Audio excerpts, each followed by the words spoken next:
It is extraordinary what is going on. A unity ticket essentially being elected in Alaska. In Maine, now since Owen's election, 3 incumbents have unaffiliated, and now neither party has an outright majority in the legislature. With Senator Johnson having the courage to leave his party in 2016, and now for the first time in the Alaska State House, in decades, Republicans not having control but a bipartisan governing majority. This isn't a coincidence. There's something happening out there, and that's why we wanted to bring these leaders together today to share those stories with you.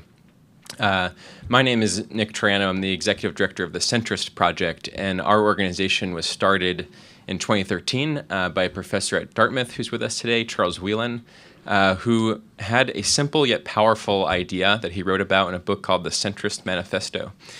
And that idea was to elect just a handful of independents to the U.S. Senate, whereby they'd be able to deny both parties an outright majority, and as a centrist coalition, use the incredible leverage they would have to bring both sides together to find some common ground on the big issues facing our country.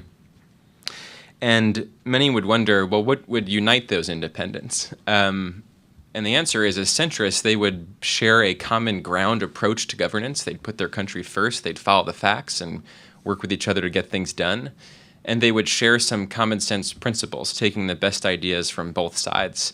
For example, fiscal responsibility and environmental responsibility. We've heard themes of that this morning.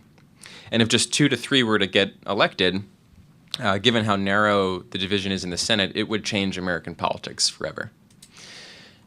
Perhaps easier said than done. And that's has been our experience over the past couple of years, and my personal experience having run for Congress as an independent candidate in 2014. And as our leaders would tell you, the playing field is not level electorally. We have 2 parties who don't agree on much except one thing, which is to make it very difficult for anyone else to compete with them. And so independents face some big obstacles, whether that a lot of them are structural in nature, finding a campaign team, raising campaign money, getting on the ballot, getting media attention, for example. But the largest barrier they face is psychological in nature. It is voters' belief that they will only invest their time and money and resources and ultimately votes if they believe the independents are able to win.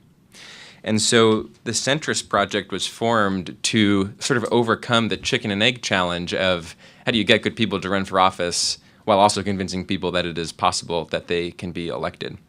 And so what we're doing is, on one hand, building the electoral infrastructure and supporter network to help independents run campaigns. And on the other hand, we're shifting people's perceptions of what is possible in our politics by winning races and building a new political movement from the ground up. Despite the dire state of our politics today, some people may remain skeptical that this can be done. And so I just want to share 3 brief reasons why I think this can work in 2018 and beyond. The first reason is the group of people who are here today. This movement has already begun. From Juneau, Alaska to Des Moines, Iowa to Augusta, Maine, independents are proving already to be essential ingredients to problem solving. They prove they can get elected, and now they're proving they can get things done. The second reason is that the political environment is ripe for an alternative to both parties. You have more people today who are independents than either Democrats or Republicans. Even since the 2016 election, both parties' favorability has continued to decline. The fact is that the 2 parties are propped up by negative partisanship, waging campaigns and winning campaigns just on the idea of distrust and hatred of the other side. And so in that environment and in that climate, a third alternative that can present itself with a positive message, a reform agenda, and being an outside campaign can win. And that's exactly what we just saw happen in France. With the election of Emmanuel Macron to the presidency, and now that movement, which did not exist a year ago, having won almost a supermajority of seats in their parliament. Just imagine that. That is like, with the 2018 elections coming up next November, a movement that doesn't exist today will win several hundred seats as centrist independents by 2018. The last reason is that the technology at our fingertips has already disrupted every aspect of our lives in society except politics, and we believe it is inevitable. As barriers to communication and collaboration has fallen, the ability for us to self-organize outside of big institutions that have been around for a long time has risen. And so we believe that that technology can help facilitate the movement to come. So as new leaders step up and as Americans' desire for an alternative grows and as we become more connected online and off, we think a new pathway will emerge in our politics so that many more people will follow these leaders' examples, and the Centrist Project is really eager to encourage and support them. Happy to take questions as well. Thank you. Thank you.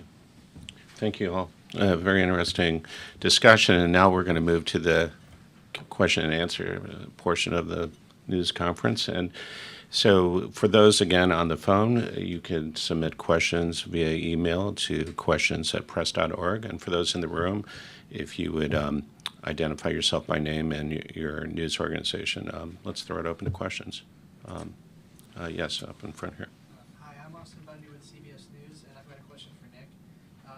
You mentioned the Centrist Manifesto. I understand that the plan is to get a few independents in, like the states, into the U.S. Senate to try and make that bipartisan government.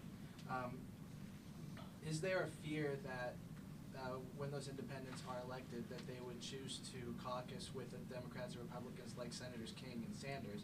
And if so, what's the plan moving forward for that scenario? If you could come to the podium, please.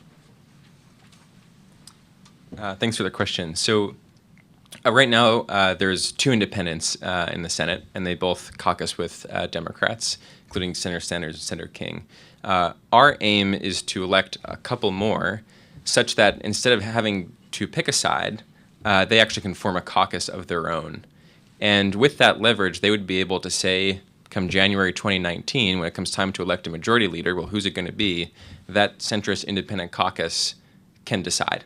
And when it comes time to set the rules of how the institution might work, that caucus will have a big say in that. And when it comes time to debate any particular issue, that caucus can challenge both parties to put forward their best idea with the understanding they would swing their votes to the one that comes closest to a pragmatic solution. You can imagine that happening right now on the issue of health care. Instead of starting from a partisan standpoint, they can start from a standpoint of, well, what can win over a majority of the Senate? And so the key is having enough there to be able to control the sort of balance of power. And we imagine that can happen with just 2 or 3 more being elected. And we can imagine a step 2, which is what we've already seen happen in Maine, is that once you get a few independents in there, there might be others who don't feel at home in either party joining that centrist caucus, realizing that not only would they feel more comfortable with other more independent-minded people, but they'd have a lot more leverage as well.